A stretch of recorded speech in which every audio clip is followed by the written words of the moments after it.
نبی علیہ السلام نے ارشاد فرمایا کہ جب کوئی بندہ گناہ کر لیتا ہے پھر نادم اور شرمندہ ہو کر کہتا ہے میرے رب میں تو گناہ کر بیٹھا، اب تو مجھے معاف فرما دے، اللہ تعالیٰ فرشتوں کے سامنے فرماتے ہیں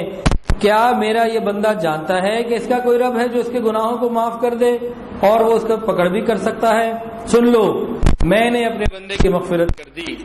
پھر وہ بندہ جب تک اللہ چاہے گناہ سے رکا رہتا ہے، اگر پھر کبھی وہ گناہ کر بیٹھتا ہے تو نادم ہوتا ہے، شرمندہ ہوتا ہے، دوبارہ پھر کہتا ہے میرے رب میں تو اور گناہ کر بیٹھا، اس کو بھی معاف فرما دے، تو اللہ تعالیٰ فرشتوں سے فرماتے ہیں کیا میرا بندہ جانتا ہے اس کا کوئی رب ہے جو گناہ معاف بھی کر سکتا ہے اور چاہے تو پکڑ بھی سکتا ہے؟ سن لو، میں نے اپنے بندے کی مغفرت کر دی۔ پھر وہ بندہ جب تک اللہ چاہے گناہوں سے رکا رہتا ہے، پھر اگر وہ گناہ کو کر بیٹھتا ہے تو پھر نادم اور شرمندہ ہو کر پھر کہتے ہیں اللہ میں تو ایک گناہ اور کر بیٹھا۔ اللہ تعالیٰ پھر فرشتوں سے فرماتے ہیں کیا یہ میرا بندہ جانتا ہے اس کا کوئی رب ہے جو گناہوں کو معاف کر دے اور پکڑ بھی لے؟ سن لو، میں نے اپنے بندے کے گناہوں کی اب پھر مغفرت کر دی۔ اور یہ بخاری شریف کی بات۔ کثرت سے بندہ اگر غلطی ہو جائے تو کثرت سے توبہ بھی کرے، ایسا نہ ہو کہ بندہ نا امید ہو جائے، یہ سوچے کہ بھائی آج تو میں نے توبہ کر لی پھر ہو جائے گا،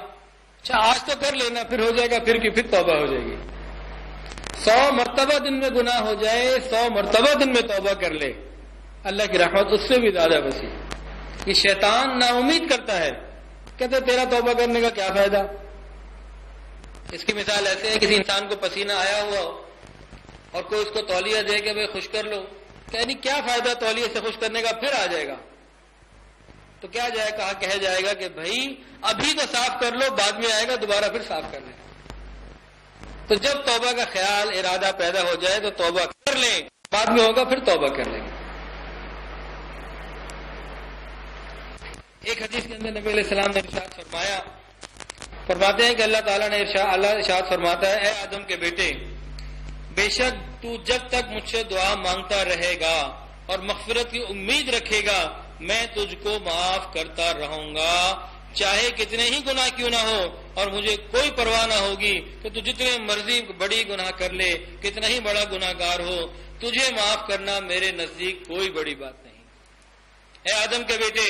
اگر تیرے گناہ آسمان کی بلندیوں کو بھی پہنچ جائیں پھر بھی تو مجھ سے بخشش چاہے تو میں تجھ کو بخش دوں گا، مجھے کوئی پرواہ نہیں ہوگی، فلا ابالی،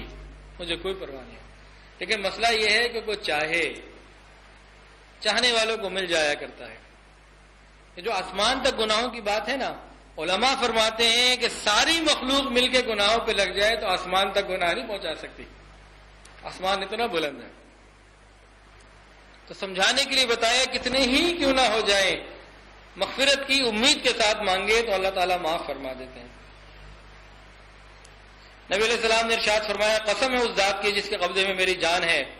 اگر تم سے اس قدر گناہ اور خطائیں سرزد ہو جائیں جن سے زمین و آسمان بھر جائیں پھر تم اللہ تعالیٰ سے مغفرت امید کے ساتھ چاہو اللہ ضرور مغفرت فرما دے گا، اور قسم ہے اس ذات کی جس کے قبضے میں محمد صلی اللہ علیہ وسلم کی جان ہے، اگر تم خطا نہ کرو اللہ تعالیٰ ایسے لوگ پیدا کر دیں گے جو گناہ کریں گے، خطا کریں گے، پھر توبہ بھی کریں گے۔